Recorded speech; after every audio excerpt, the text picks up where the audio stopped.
Good girl. Look at that. Good girl. Oh, yeah, sharp tails. Okay, good girl. Okay, let's go get some more.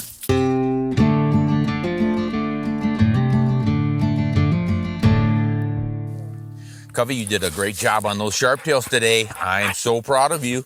How about we go after rough grouse tonight? We'll take a break and go after rough grouse tonight. Sound good? Okay. All right, good girl. Hey, everybody. Ron Spomer, I want to talk to you about this shotgun. I use this to compare an over and under style to the side-by-side style in an earlier video.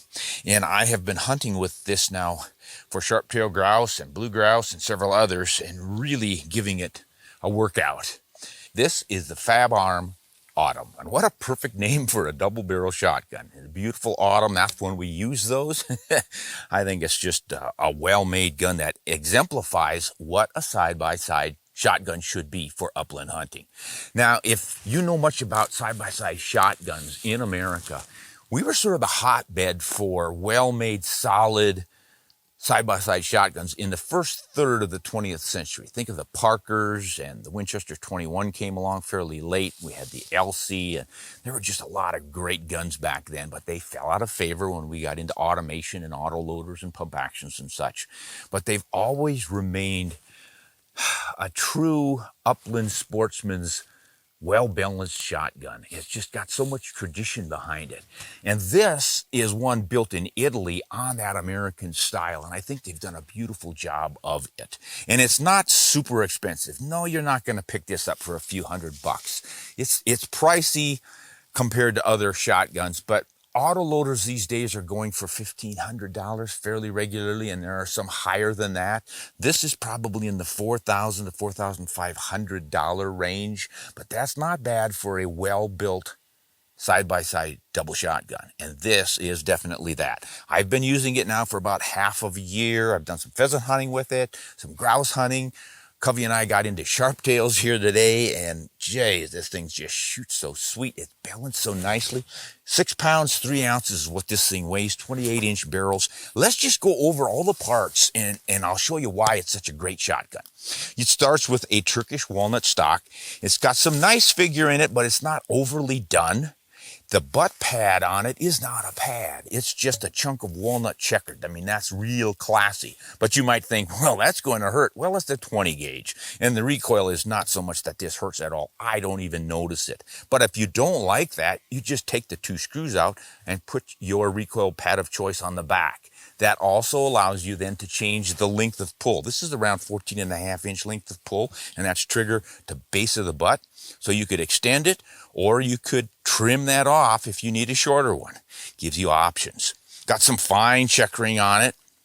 And obviously this is an English straight grip. I really like that on a shotgun. You can get this with a pistol grip and a beaver tail forend instead of the splinter forend. But this is the style that I like because it accommodates my hand in so many different positions.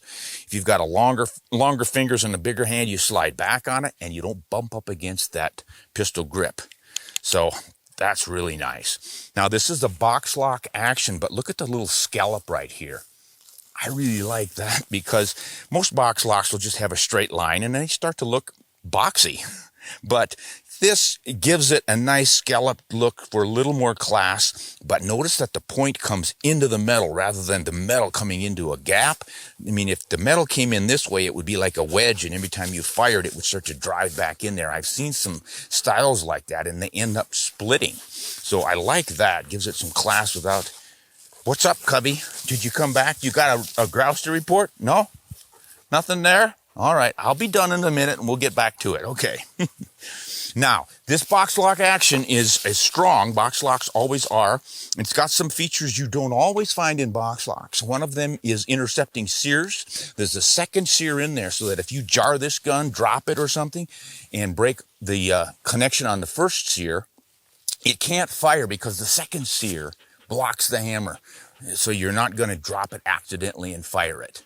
The trigger is an inertia set. You can get it with double triggers, which I really like, but this one is proven. The Fabarm single trigger has worked beautifully for years and years and years. They've got a great system. So this inertia set trigger means you have to fire the gun before it sets for the next one. The hammers are rebounding, so they hit the firing pin and bounce off of it, so there's not constant pressure on the firing pin.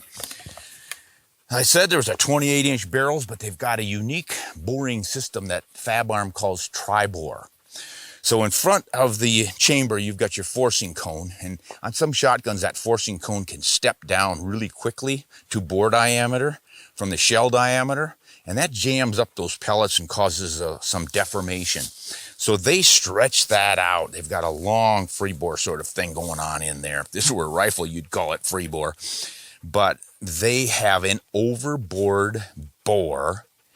I don't know how far down it goes, but eventually it tapers. It starts to narrow gradually, and that creates a bit of a Venturi effect, which speeds up the load. It's just like running water through a hose. You tighten that orifice and the water shoots out farther. That's the idea with a Venturi effect in a shotgun. So they taper it down to the chokes, and this has screw-in choke tubes, and they call the HP system, hyperbolic choke tubes, and that's a long gradual taper too.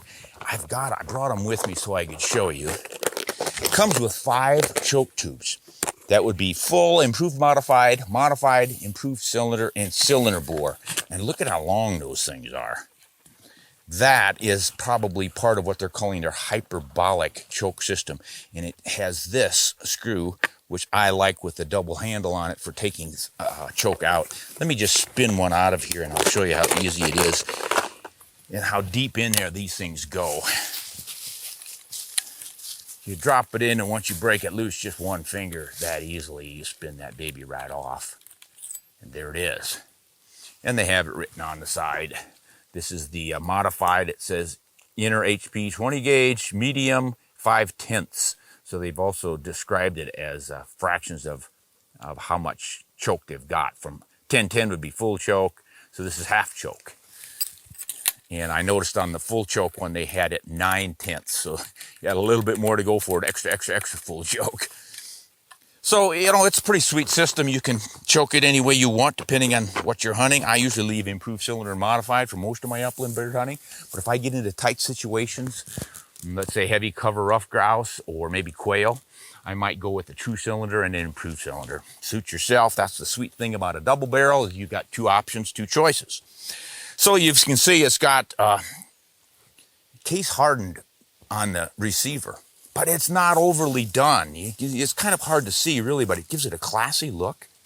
And then there's some engraving, some scroll engraving, some leaves and such, but it's not super fancy. They're not trying to show off. It has an elegance to it. So, yeah, that's probably why it's costing a little bit more, because you've got some engraving. But I think on a beautiful gun like this is an heirloom piece. I mean, you buy this and you're going to hand it over to the next family member and the next one after that. These things last a long time. They're durable. Now the fore end is the sliver style. You can get the beaver. I like the sliver, and it's got an Anson push button system. You just push that button in and snap it right off the hanger, right like that. So here, this little piece of steel can be easily replaced at the factory. They pick that baby out, put a new one in, and it tightens up the action. On older shotguns, you may have picked some up and noticed how the fore end kind of rattles around. Now that's because that's worn out. When you break that, you're cocking. So this is not just a piece of wood to hang on to here. It's a functional part of the action that cocks the gun. And that wears, things start not working quite properly. So they got a nice system designed for that. Now the barrels themselves, back here is the locking system. 4 locking lugs. Obviously the first 2 are where you pivot. On the pins inside of the face, those 2 big pins up front is where it's pivoting. So let me put that together. You can see how that would swing and pivot on there. The back 2 are merely for locking it up deep inside of those wells in the action bar. So it's a strong system with those 4 to help keep things tight. Because what happens with a shotgun, when you fire it, because of the hinge pins being down low like that, the top part of the barrel wants to break away. It wants to open just like this. So when you go bang, it's pulling on it like that, and eventually will wear off of that face. Well, those lugs are really going to help hold that baby together for longevity. And you can see with the tang here on top, when I've got her fully closed, it's not on center. That gives it, there's plenty of room in there for that wedge to come in and tie things together. And as it wears, this will slide over a little bit over time. And that's why those are always off like that. You can see the tang safety right here has a selector inside. That's, of course, because you have a single trigger instead of a double trigger. If I were ordering this gun, I would get it with a double trigger, but everything else on it, I love it just the way it is. 28-inch barrels I found to be just right, especially for a mixed upland bird hunting. So there is the Fabarm Autumn shotgun in a 20 gauge. Now I hear they're going to start making it in a 12 gauge. I don't know if they're out yet, but man, for my style of upland hunting, and that includes everything, including pheasants, sage grouse, and all the bigger stuff, I just love a 20 gauge, unless I can get a 28. So that's the Fabarm Autumn. I just think it exemplifies the side-by-side double barrel shotgun. If you've ever wanted to try one, this might be your chance. I'd highly recommend it. Hey, thanks for watching. I invite you to subscribe to our channel.